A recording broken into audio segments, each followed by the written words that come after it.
आमा में मुरीद हो गई। उस बूढ़ी औरत का किस्सा भी आप नहीं भूल सकते, जो घर का सामान बांध के अपने दरवाजे पे बैठी हुई थी और उसने सुना था मक्के में एक जादूगर आया है, जिसे मिलता है उसका दीन छीन लेता है। कहीं ऐसा ना हो कि कहीं उससे मुलाकात हो जाए और वो दीन ही मेरा छीन ले, मुझे शहर छोड़ देना चाहिए। घर के थड़े के ऊपर सामान बांध के बैठी है, हुजूर भी गुजरे तो उसने देखा तो कहा, भतीजे ये सामान मेरे सर पे रख दे।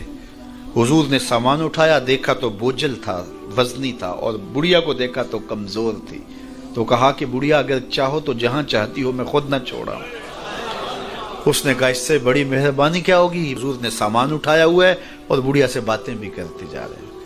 तो बुढ़िया को कहा क्यों जा रही है। उसने कहा कि सुना है यहाँ एक जादूगर है जो लोगों का धर्म लूट लेता है, लोगों का दीन लूट लेता है। मैंने सारी जिंदगी बुतों से वफा की है, मेरे अब्बा अजदाद ने बुतों से वफा की है, मैं चाहती हूँ दीन अजदाद हाथ से छूट न जाए, आखिर इस शहर में रहती हूँ कहीं मिल न जाए।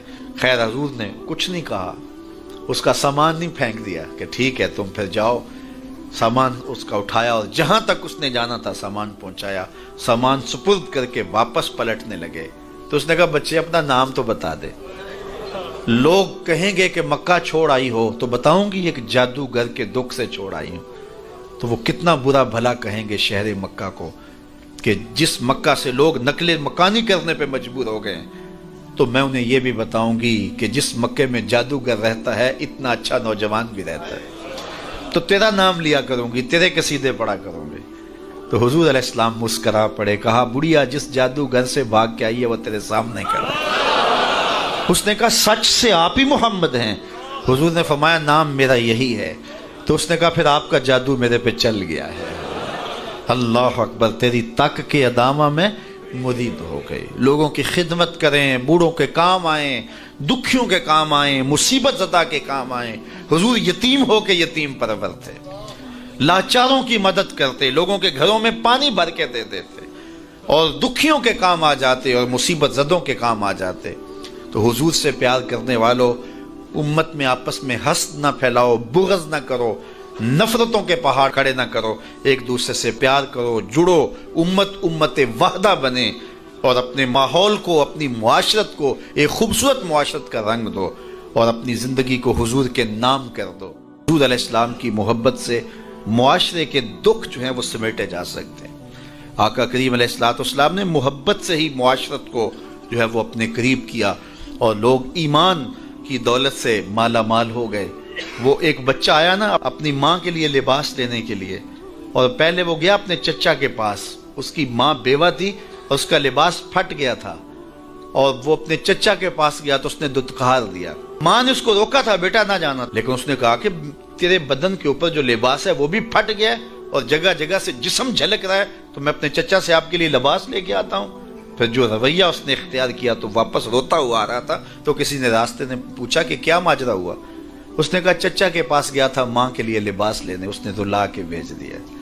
अल्लाह अकबर। तो उसने कहा कि जा सेने हरम में मोहम्मद नाम का एक शख्स बैठा हुआ है, अगर तू अपना दुखड़ा उसके सामने पेश करे तो वो उम्मीद है तुम्हें रद्द नहीं करेंगे, लेकिन सुन ले उनका दीन कोई और है। अल्लाह अकबर। अपने माँ के पास आया तो माँ को कहा कि चचा ने रुला के भेज दिया, लेकिन आपकी हालत मुझसे देखी नहीं जा रही। बच्चा अभी शऊर की मंजिलों में कदम रख रहा था, पहले बहुत छोटा था, अब उसके अंदर एक जज्बात थे बच्चे के अंदर। तो माँ ने कहा कि बेटा नहीं उनके पास नहीं जाना, सुना है कि जो उनसे मिले दीन धर्म छीन लेते हैं उसका। अल्लाह अकबर। तो हुजूर अलैहिस्सलाम के पास जाने से माँ रोकने लगी, लेकिन बच्चे ने कहा कि अम्मी मैं पक्का रहूँगा, बुतों का वफादार रहूँगा, तुम इस टेंशन को, इस परेशानी को छोड़ दो। और हुजूर की खिदमत में हाजिर हुआ। हुजूर सेहने हरम में चादर ओढ़े बैठे हुए थे और जाके कहने लगा मैं पहले बात आपसे कर लेता हूँ, आपका दीन मैंने कबूल नहीं करना। हुजूर मुस्करा के बोले बेटा बताओ किस लिए आए हो। कहा मेरी माँ बेलिबास है, मैं आपसे लिबास लेने आया। हुजूर ने चादर रहमत उतार के उसके कंधों पे डाली। अल्लाह अकबर। वो वापस आ गया और माँ पर हुजूर की चादर उड़ाई। अल्लाह अकबर। और माँ ने कहा कि बेटे उसने अपना दीन तो नहीं तुझे दिया। कहा ना मैंने पहले कह दिया था तेरे दीन नहीं मानूंगा। माँ कहने लगी पुत्र उसका दीन मानना चाहिए, ये जिसने रहमत की चादर हमारे सर पे तान दी। کچھ لوگ کہتے ہیں جی بس میں تو اللہ کی مخلوق کی خدمت کرتا ہوں، میں تو حج بھی نہیں کیا، اس کے پیسے بھی غریبوں کو دے دیے۔ وہ تبلیغ کرتے ہیں لوگ کہ جناب قربانی کے پیسے بھی اگر غریبوں میں دے دیے جائے تو یہ زیادہ اچھا ہے، ان کی مدد ہو جائے۔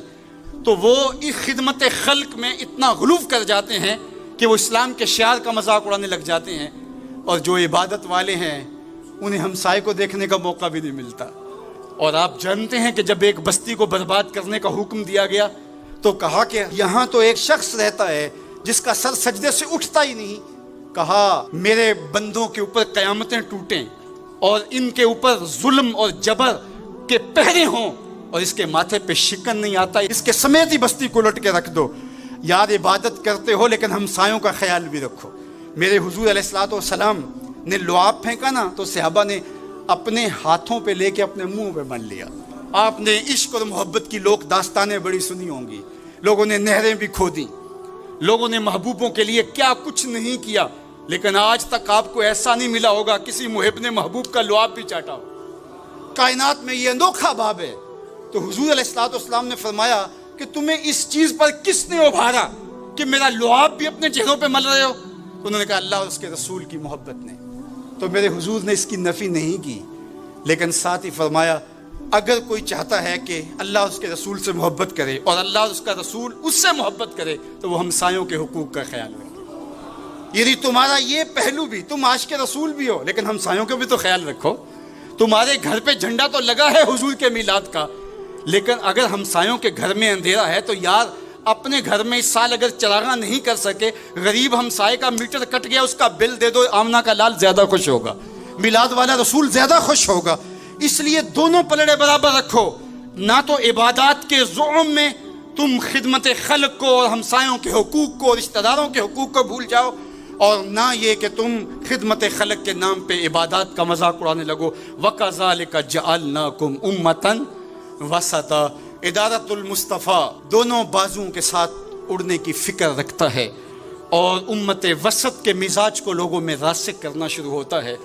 ظاہر ہے جب کبھی اس بازو پہ زور پڑے تو کبھی اس بازو پہ زور پڑے تو بازو جھکنے لگتے ہیں، تو میرا اللہ مدد کرتا ہے، نصرت دیتا ہے۔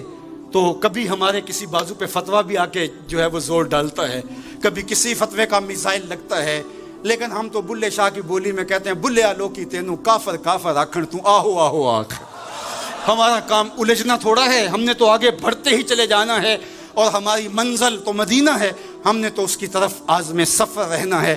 ادارت المصطفیٰ ایک فکر کا نام ہے، اور وہ فکر جو مدینے کی ضیاؤں سے پھوٹتی ہے، گنبد خضرا کے جمال کی روشنی ہے، اور وہ مصطفی نہیں ہو سکتا جس کے دونوں بازو میں سے ایک بازو شل ہو۔ حضور کی امت سے جس کو پیار نہیں ہے، حضور کی امت سے جس کو محبت نہیں ہے، حضور کی محبتوں کا کبھی بھی